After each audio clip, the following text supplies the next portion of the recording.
how does one get in on Z Broly? That character seems like a monstrosity with armor as well as the best projectiles in the game. You're not wrong. Let's pull him in and we'll see what we can do. The first thing I'll definitely say though is you don't need to always get in, right? If your goal is to always get in, you're gonna run into trouble because some characters are just really good at keeping you out. If you play more patiently than them, that might end up working out for you better as well. Don't make it your goal 100% of the time to get in. Maybe make it like 40% of the time try to get in and 60% of the time try to keep him out, because he's gonna have to take a risk to get in on you. If you can make him do that, that's good. But anyway, so like key blasts are a big pain in the ass on the ground or in the air in general, and you're not gonna really want to hear this. You're gonna have to take a risk to call out the key blast. So if he does the key blast and you happen to super dash at the right time, you're gonna be able to make something happen. And it's gonna be important that you actually convert well when you do get that hit, so that you can make him regret taking the risk that was throwing out key blasts. But just saying super dash a lot isn't a good answer, because now he's going to be in this position where if he just doesn't do it, he could 2H you, and that's not going to be fun for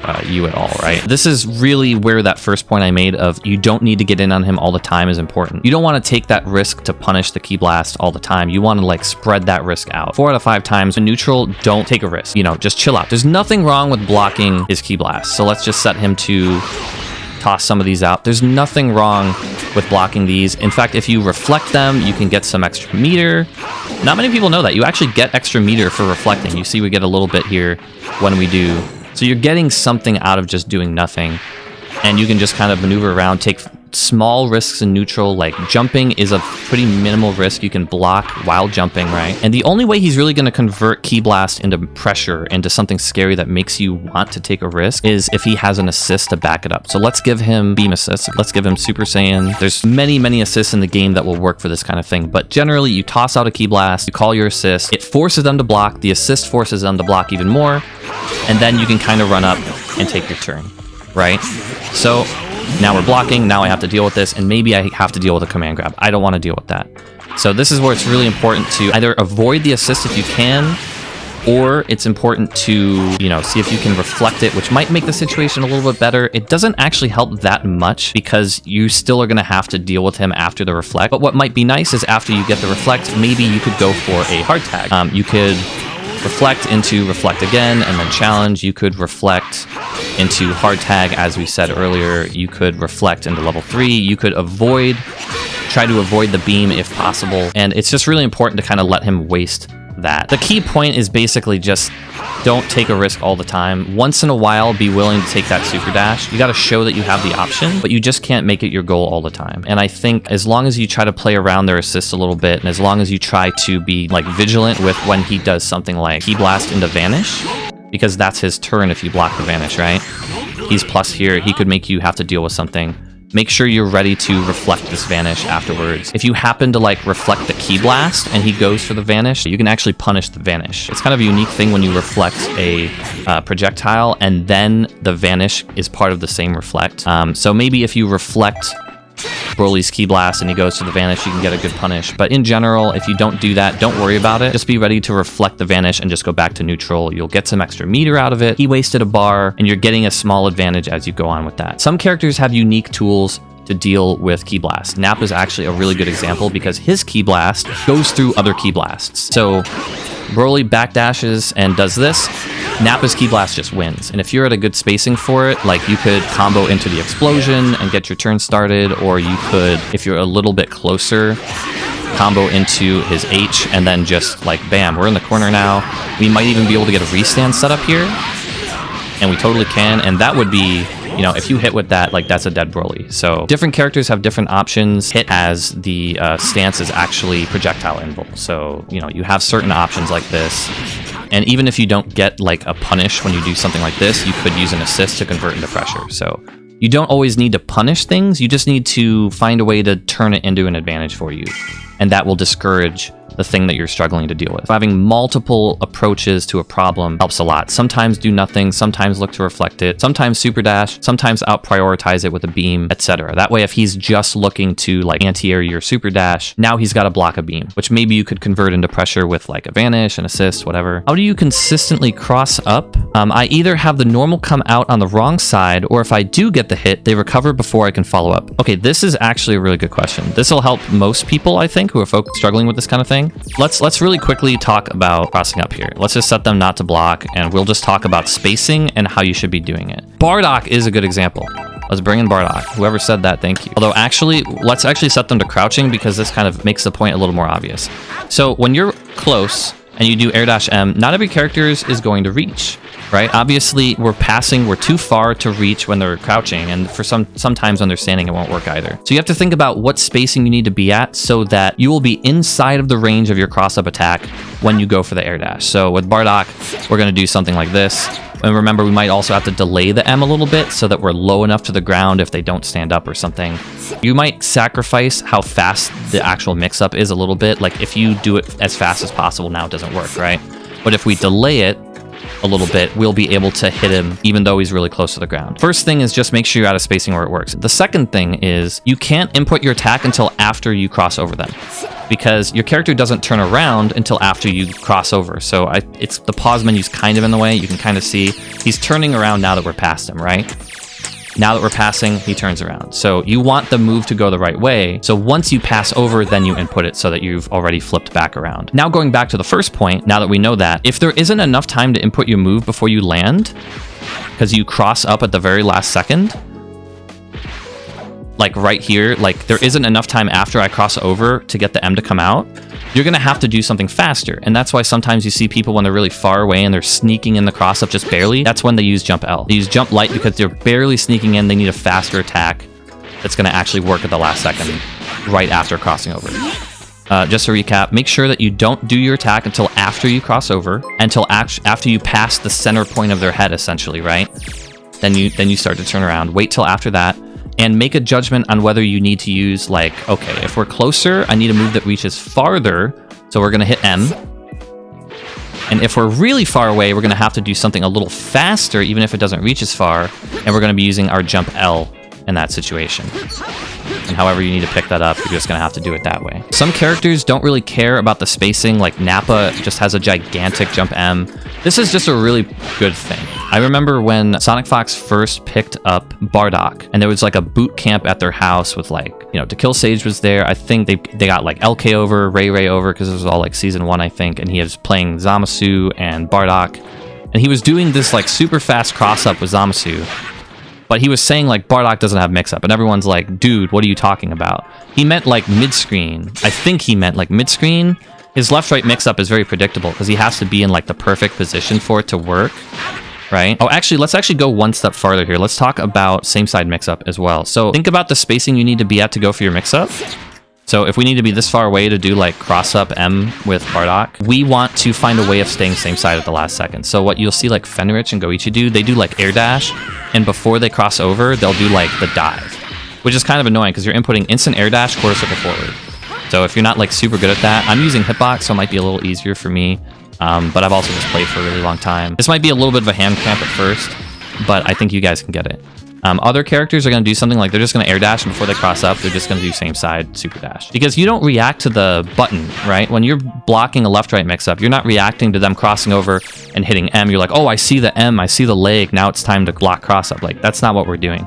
It's like a context thing. We're reacting to the context of, oh, I saw them air dash. They're going to cross over me now. I need to block the other way. And that is what is going to essentially, like, be the trigger for us to block cross-up. So you do that trigger, you make them want to block the other way, and then you do same side super dash. But yeah, here's also a good question. How to beat delay wake up mash and how to meaty. First thing I'll say, if you want to know more information on this, I did cover sliding knockdown 101. So when people are going to delay wake up, realistically mostly going to be after sliding knockdown, I would definitely check out sliding knockdown 101 and you'll be able to get a good look at that there. Let's set the opponent to delay wake up.